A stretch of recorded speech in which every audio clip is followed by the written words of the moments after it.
एक छोटे से गांव में हरि नाम का एक गरीब किसान अपनी पत्नी और नवजात बेटे के साथ रहता था। हर दिन सूरज उगने से पहले खेत में काम पर निकल जाना और देर शाम लौटकर थका हारा घर आना ही उसकी जिंदगी थी।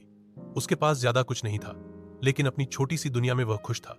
उसके लिए सबसे बड़ी दौलत उसका नन्हा बच्चा था, जिसे वह आंखों का तारा मानता था। एक दिन गांव में लगातार बारिश होने लगी। पहले तो लोगों ने इसे सामान्य समझा, लेकिन बारिश रुकने का नाम नहीं ले रही थी। 3 दिन और 3 रात तक बारिश होती रही। गांव के पास बहने वाली नदी उफान पर आ गई और धीरे धीरे गांव में पानी भरने लगा। रात के समय जब हरि अपने घर में था, तब अचानक तेज आवाज के साथ नदी का पानी पूरे गांव में घुस आया। लोग अपने घर छोड़कर ऊंचाई की तरफ भागने लगे। हरि की झोपड़ी सबसे निचले हिस्से में थी। उसने देखा कि पानी उसके घर के अंदर तेजी से आ रहा है। वह घबराया, लेकिन हिम्मत नहीं हारी। उसने तुरंत अपनी पत्नी को बाहर जाने को कहा और अपने बच्चे को कंबल में लपेटकर सीने से चिपका लिया। बाहर अंधेरा था, पानी कमर तक भर चुका था और बारिश लगातार हो रही थी।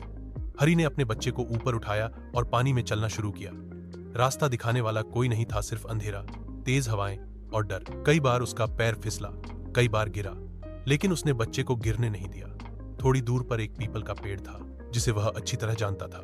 वह उस पेड़ तक पहुंचा और पूरी ताकत से उस पर चढ़ने लगा। एक हाथ से बच्चे को पकड़े और दूसरे से शाखा पकड़ते हुए वह पेड़ की ऊंची शाखा पर जा बैठा। पूरी रात वह वहां बैठा रहा। बारिश होती रही, हवा चलती रही, लेकिन हरि ने अपने बच्चे को छाती से लगाए रखा। उसका शरीर ठंड से कांप रहा था, लेकिन उसकी पकड़ ढीली नहीं हुई।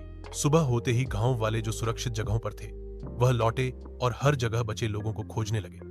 जब उन्होंने हरि को पेड़ पर देखा, तो दौड़कर मदद की। हरि और उसका बच्चा दोनों सुरक्षित थे। सब लोग उसकी हिम्मत और पिता के प्यार की मिसाल देकर भावुक हो गए।